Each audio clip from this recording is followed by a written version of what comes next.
Please go ahead and start, Khaled. Please, we are honored to have Euromonitor delivering this session, and I represent our games, and our community is also very happy. I found the text, like the study, very, very interesting. So let's do it. Awesome. Yeah, we Thank you hope so everyone much. enjoys as well. Just a quick few words. Pessoal, bem-vindos, obrigado pela presença de vocês. A gente vai mostrar um estudo muito bacana que vai ser apresentado pelo nosso parceiro Khaled da Euromonitor. Peço para que todo mundo deixe as câmeras, microfones desligados. Essa call está sendo gravada também, vai ficar arquivada depois para a gente.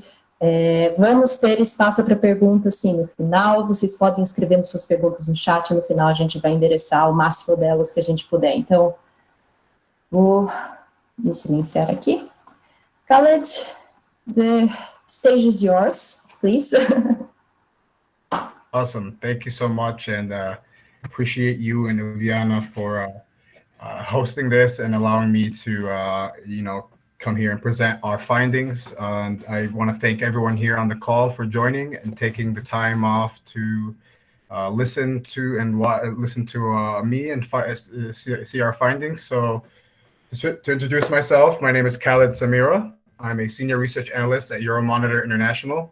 I'm focused on toys and games industry, which includes traditional toys, video games, esports, and all the licensed products related to those industries. I have been at Euromonitor for the past 3 years, and I've been responsible for the toys and games for the past 2 years.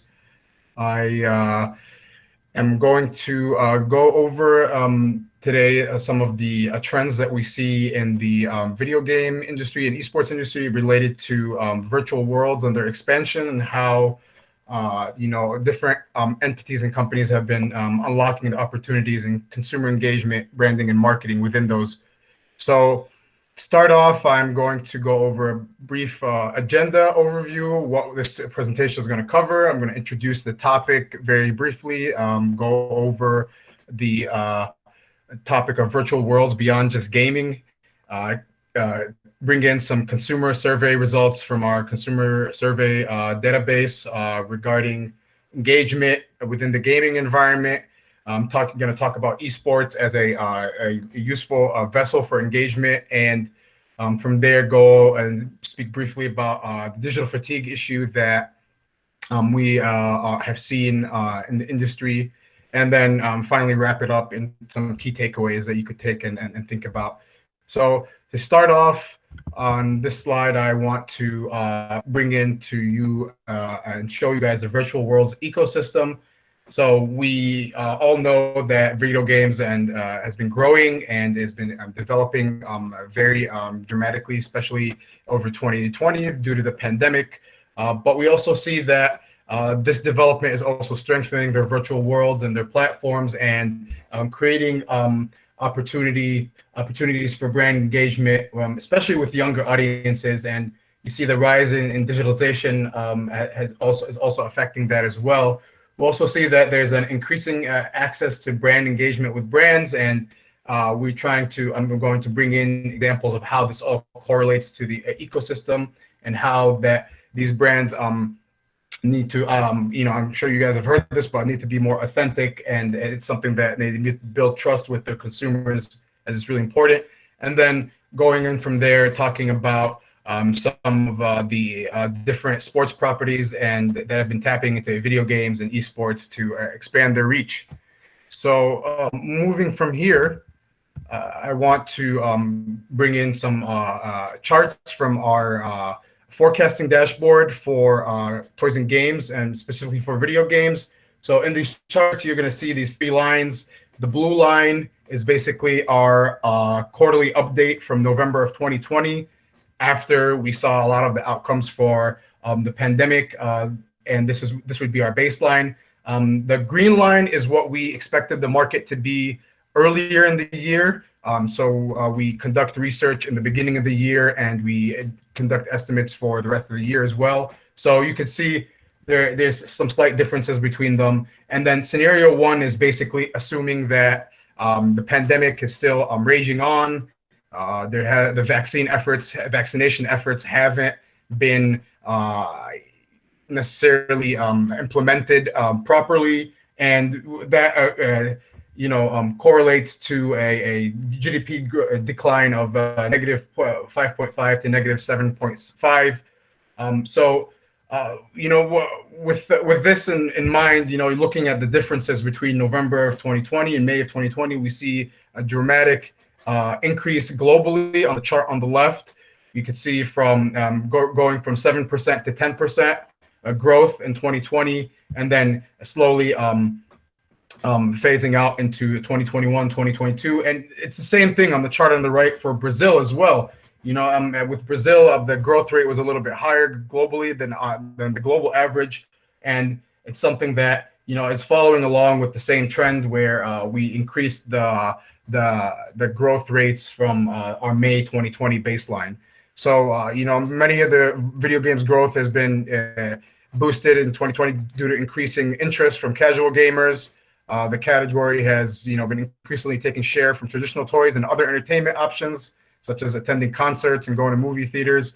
And as we could also attribute some of the increase in gamers, in the increase in video games and the increase in gamers globally, which they've all been shifting towards digital play and entertainment. And we also see that the virtual worlds are becoming an important method of socializing for consumers, and will likely help with this growth as well.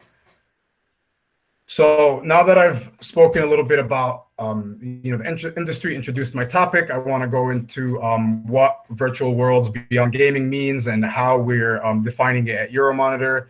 To start, I want to show some charts showing the acceleration of virtual experiences and how it opens avenues for brand engagements.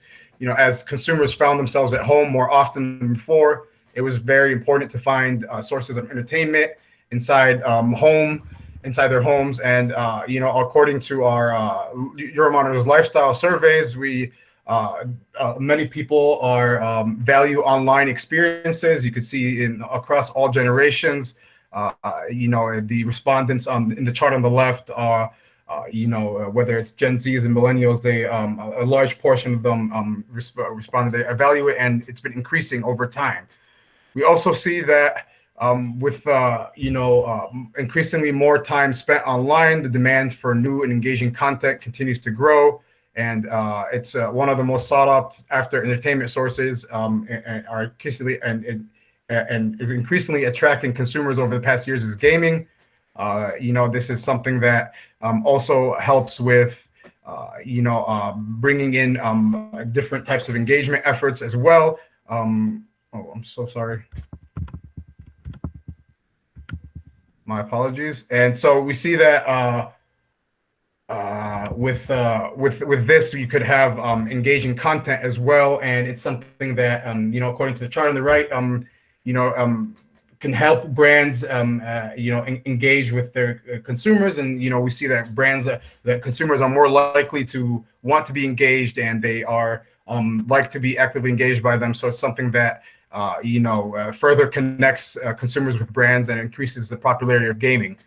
Moving along, we also see that gaming helps friends and family stay connected, especially during COVID-19.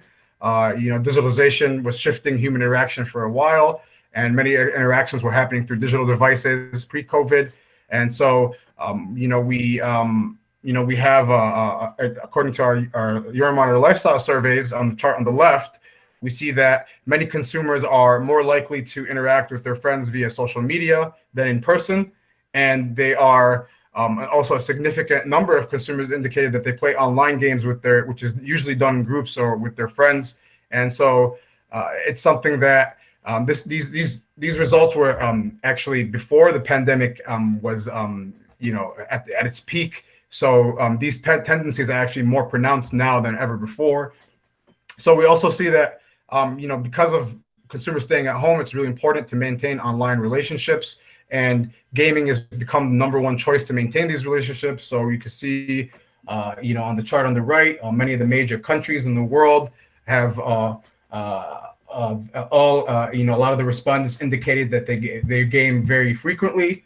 And we could see, for example, in Brazil, it's one of the highest countries in this list, where consumers are very active on online video gaming, and something that is very important as consumers missed out on social activities, leading to more consumers participate in group online gaming. And we also have, like in the beginning of the year, we had Battle Royale, Call of Duty Warzone was released for free, and it was helped continue the trend of online gaming as well. Moving forward, though, you want to talk about how gaming, how homes are becoming theaters, stadiums, restaurants, and places to hang out and things like that. So we see that gaming worlds have become social worlds. The pandemic has accelerated this process, obviously, but its online games category is in particular in a good position to benefit from this trend. Activities like from team meetings and small events to music concerts, graduations, and other large-scale socialization events were also hosted on online platforms.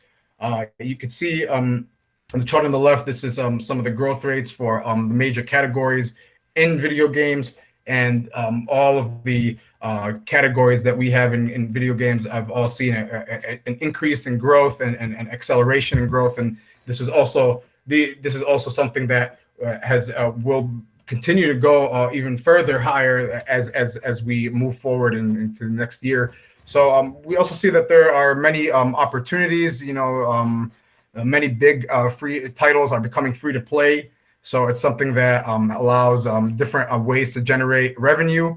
Microtransactions was a big one as well that helps also with the growth of these categories and moving forward. But we also see that social tech is expanding, and more consumers are meeting up with friends and colleagues via online video. So there's a potential for better quality games and easier and more equipment that helps with this. So we see that also.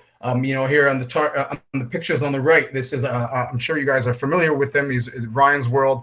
He has a lot of different toys that now has a virtual world, and it's something that even younger kids are getting involved with. But we also see here on the bottom, we have a picture from GTA Online's open world. This is an event that happened in August, where it was a community-led event. It was basically an alien wars that posed the gamers to choose a faction to choose from, and purple or green, and allowed them to have this social event going on globally. It's something that spilled over actually to TikTok and was a global cultural phenomenon that was only unique to these games with free open worlds. Moving forward, also we want to talk about how these worlds have become beyond entertainment. I know we've spoken a little bit about how there have been some concerts hosted. We also see that one-off sporting events and special promotions. Here in the picture, you can see Pokemon is partnered with Post Malone, a famous hip hop artist, and they are going to be hosting a concert actually in 3 days. If you guys are interested in Pokemon Post Malone, you guys should check it out. It's something that has been valued by consumers. Also, we see an opportunity for instruction. These virtual worlds allow support learning, maybe experimentation, and potentially for some more real life activities such as cooking. We also see that different worlds have their different games have opportunities to create branded apparel for avatars, and it's something that I'm going to talk about in the next slide as well, where some brands have taken advantage of. But we also see on the picture on the right, on the bottom right, where even universities have taken advantage of virtual worlds, and we see University of California, Berkeley, hosted their whole graduation and their commencement ceremony on the platform. It allowed parents and family and friends to join in and celebrate their students' accomplishments and achievements. It's something that it was very unique to the Minecraft, and they were able to recreate the whole entire stadium, the whole setting, as if it was something that was in person. So moving forward from that, we also look at how FMCG industries are getting involved with virtual worlds, and that virtual worlds offer more than product placement. There's a lot of experience, and the experience factor is something that is a huge driver for this. Interesting activities and new events which can help drive engagement. An example of this is in here on the picture of Boticario, which is a makeup brand in Latin America. Took advantage of African life, and they created a system that allows consumers to redeem coins, Bodhi coins they call them, that they collected inside the game, and it allows them to redeem them in store and online. It allows for purchasing of real life items. So it's something that is very interesting to look at how maybe fast moving consumer goods are taking advantage of this. And other examples of African life as well include they branded shoes and items from Nike and Timberland. Oakley glasses, and even Superdry, other apparel as well is popular on the platform. But we also even see these luxury brands going ahead and creating their own video games. So we see that Gucci, for example, released a limited edition watch in partnership with esports entertainment brand Fnatic, and the watch also came with an app, a game that allowed the consumers to go and see their items in the game, and allowed them to create a more marketing tool and allowed them to gauge a consumer's interest in these different types of products that they probably won't have be seeing in front of them on a daily. So moving from there, now that I've gone over virtual worlds a little bit, I want to talk a little bit about some of the consumer engagement within the gaming environment, and how that could help further understand this topic. So as I said, video games is a huge platform, but it's also a great platform to engage with younger people.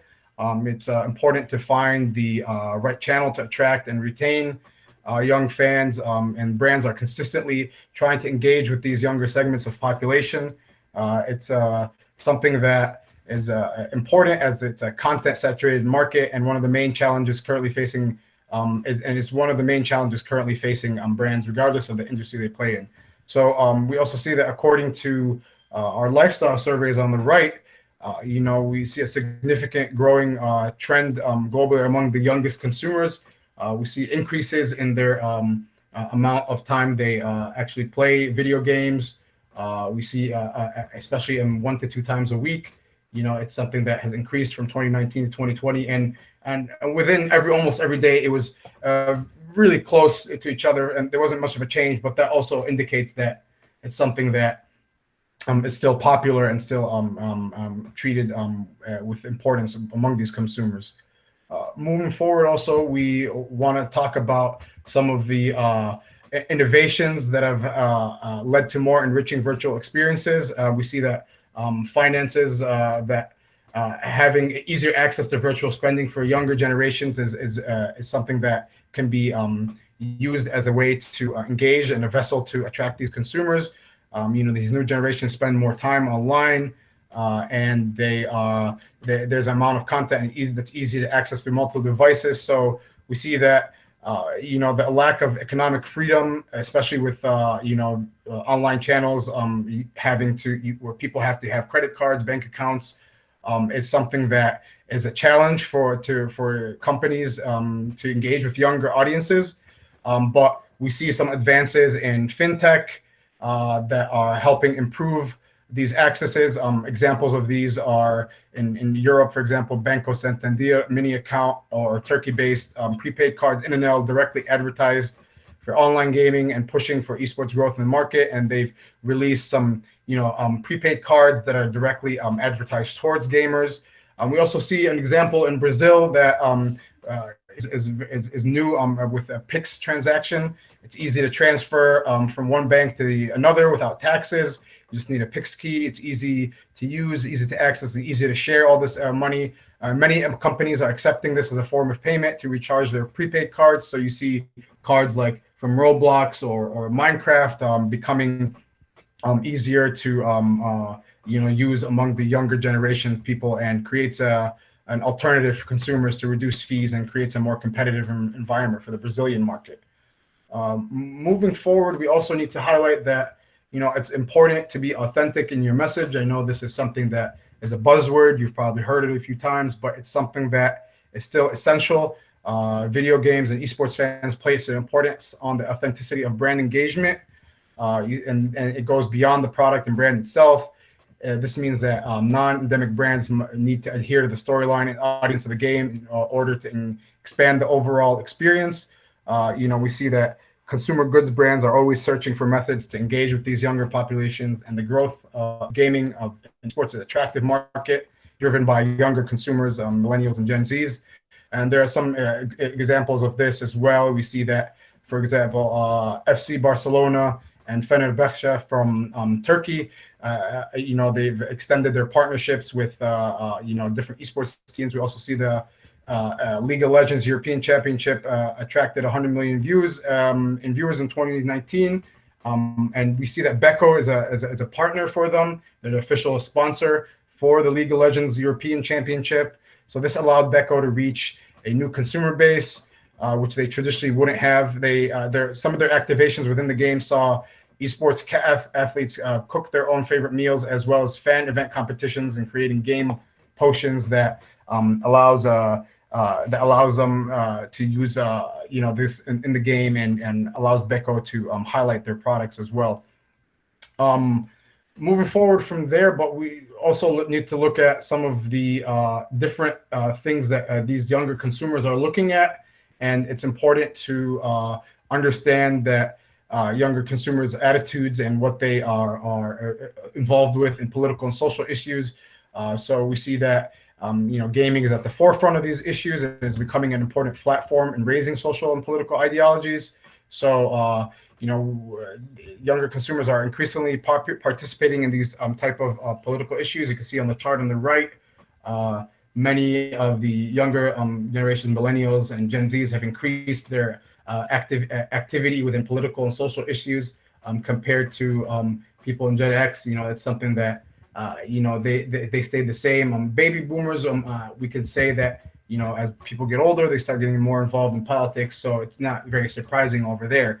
But we are, it's something that was so important that the game The Last of Us 2 actually created it was labeled as the most accessible game to date, and it created the developer Naughty Dog included over 60 different type of accessibility settings, creating an unprecedented level of customization, which helps gamers with disabilities enjoy a full experience previously unavailable to them. We also see that the main character of the game represents somebody from the LGBTQ community, which was received well and was very strong. This level of customization and inclusivity was unprecedented in mainstream virtual platforms. So it's really refreshing to see that this is happening, and it's augmenting the experience for new potential gamers, as well as proving authenticity to the generation fighting for inclusion. So now that I've gone over that part a little bit, talking about some of the consumer trends we see, I want to talk about esports and how it's become an important vessel for engagement. So to start, I want to go over some of the data that we have for the esports industry. You can see on the charts on the left, the amount of sponsorship, which is in the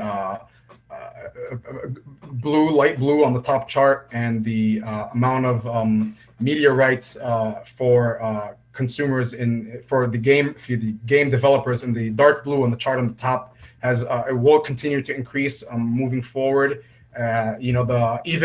Other, which we include merchandise in it, and we include other things like licensed product sales as well, is going to be increasing. So the orange is something that is ticket sales, and obviously in 2020 we saw a major decline in that, and so even in 2021 these figures are still preliminary, and could be subject to change depending on how the pandemic moves on. So we saw that in 2020, esports globally continued attracting viewers. The industry was agile and it was quick to shift all the tournaments to online.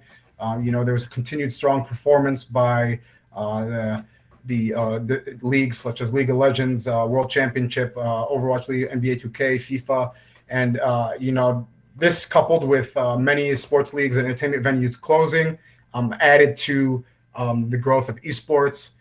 We see that viewership numbers were also on the rise. In the League of Legends World Championship in 2020 saw a 35% increase in the rise of average viewership compared to 2019. And so something that speaks to how esports helped manage the void by opening up their platforms for wider digital engagement, activities, and social events. And so this is something that has created further opportunities for the industry, and it will likely become a source of entertainment for more consumers and gamers, which will potentially translate into growth post-pandemic. To bring in a different aspect as well, we need to talk about sports entities and how they've been getting involved with video games and esports as well. So over the last couple of decades, the expansion of video gaming among consumers has affected not only the way consumer goods brands interact, but also the way people conceive and consume sports daily. So sports is traditionally a conservative industry, but the boom of video gaming, along with the shifts of consumer attention towards the digital landscape, has triggered an unprecedented disruption to that industry. So within the boom of video gaming, professional video gaming, esports experienced more impressive and vertical growth. And so we saw many different leagues and teams and sports teams get involved with this industry. You can see, for example, PSG has their own Paris Saint-Germain, a soccer team in France, has their own esports team, and the G2 esports is also connected to sports entities as well. So it's something that we've seen sports properties try to get involved through tradition, and expand their channels and try to get to their target audiences. So in the chart here on the left, you could see the sports properties have three different ways to get to their audiences, whether it's traditional sports or sports video games such as FIFA, NBA, Formula One, or even non-sports video games such as League of Legends and Dota 2. And they've been able to accommodate to all these fans and been able to create an image in their heads that will be long-lasting and allows them to continuously remember them. So, and it's something that will continue growing further on as well. We also want to talk about some of how these how esports has helped increase brand exposure for these sports teams partners as well. So, an example here that I'm bringing in is from Formula One, a video game, and it's something that you could see here in the picture.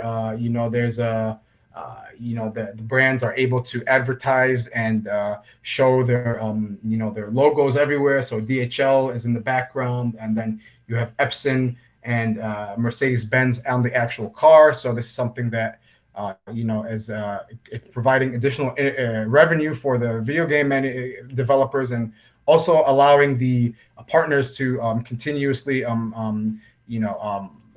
advertise and maximize their exposure of their brands in other industries as well. So helping with their growth as well. And you can see here on the chart on the left, the amount of sponsors for these different leagues is tremendous. We see that, and it goes on through various different industries. But for NASCAR here in the U.S. is over 200, and Formula One globally is close to 200 as well. Moving forward, now I want to talk a little bit about the digital fatigue issue, and it's something that has been on our minds and on many people's minds as well.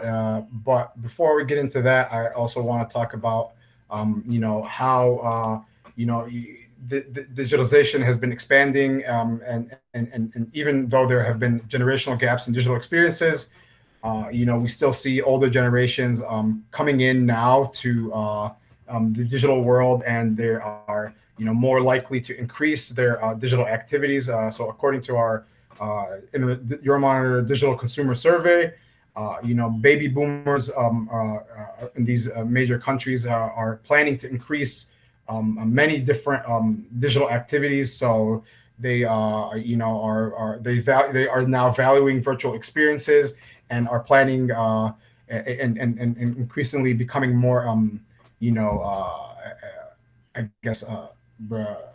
informed about digital activities and digital products. So see that in the chart on the right from our lifestyle survey that in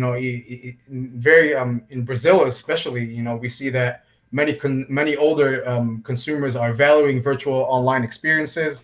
It's important for brands to notice this so they can able to tap into these opportunities and provide these experiences and allow these consumers to feel safe online and not have to come outside and especially during the peak months of this pandemic and where there's a lot of concern for safety and health. But to talk about the digital fatigue, though, that I mentioned, it's I want to bring in a chart from our Euromonitor's International Digital Consumer Survey, and it's basically talking about U.S. and Brazilian Gen Z and millennials and how they're planning on reducing some digital activities in the next 12 months. So this survey was actually collected in April, and there were a lot of people that still maybe didn't even feel the full effects of digital fatigue. So but they even then they still there was a series of lockdowns and consumers felt the need to get away from their screens. So here in the U.S., drive-in movie theaters became more popular to consumers and more outdoor activities. Similarly, sports fans, in different areas in the country were able to return to in-person events despite even rigid safety requirements and tickets being in the thousands of dollars. I know, for example, here during the Super Bowl for American football happened in Florida, which is one of the states allowing people to attend. Some tickets got almost to $85,000 per ticket, US dollars per ticket. So it's really crazy actually to see how people are very committed and longing for in-person activities.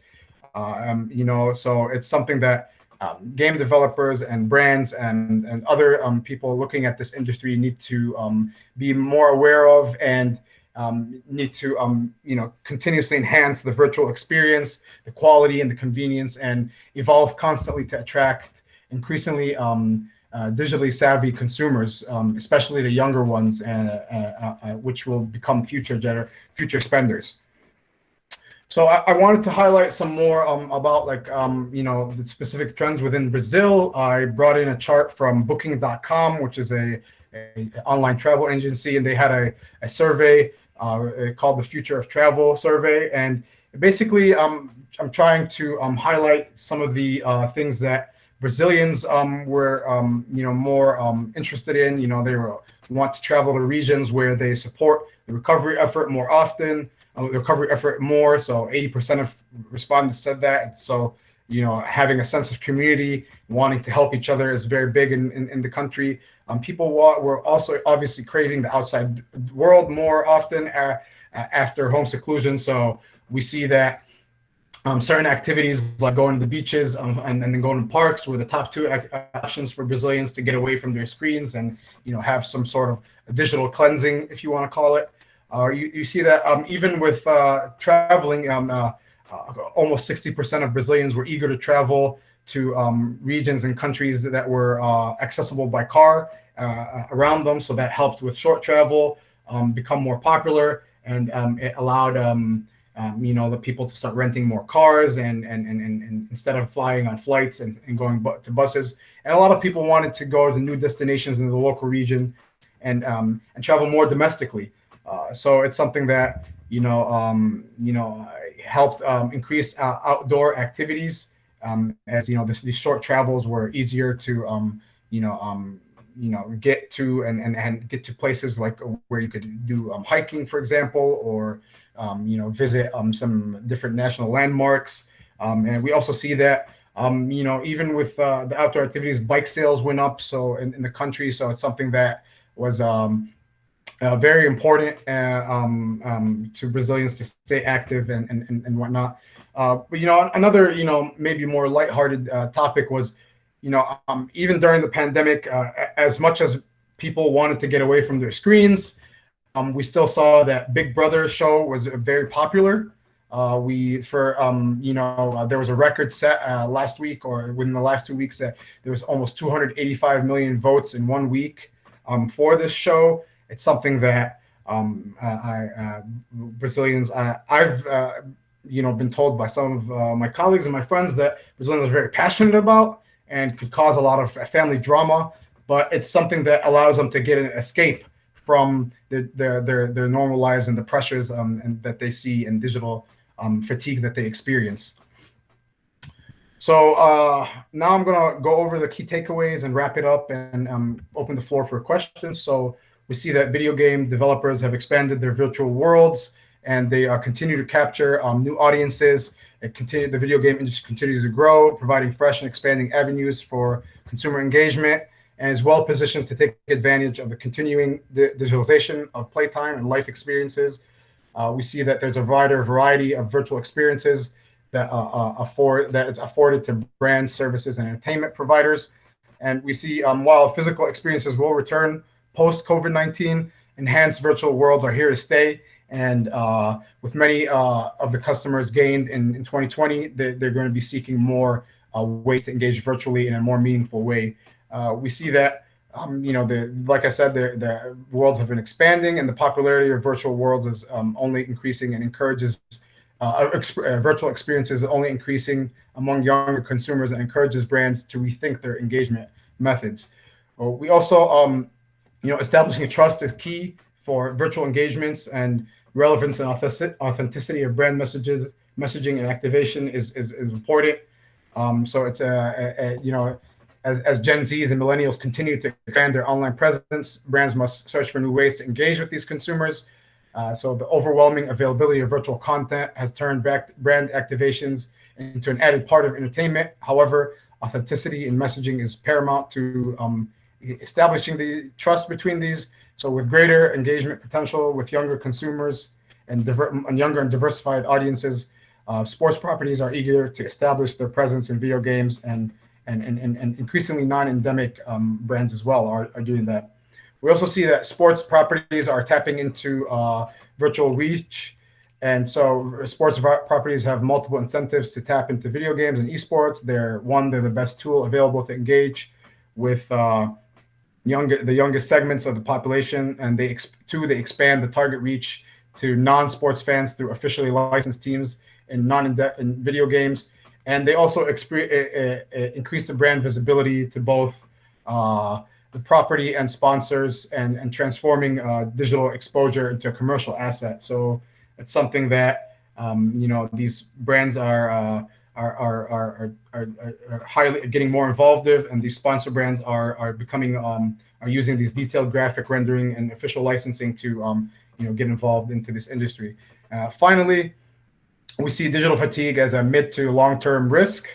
Many interactions have shifted online, and so there's a clear risk of digital fatigue.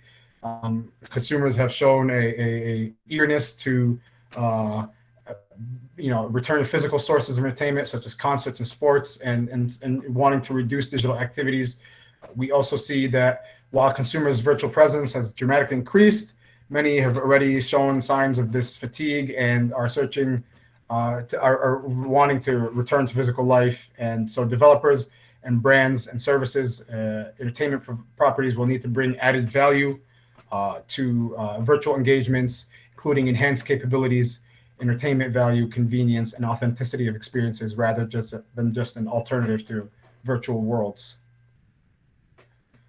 So I've completed. Thank you all for listening in, and I hope you guys have enjoyed.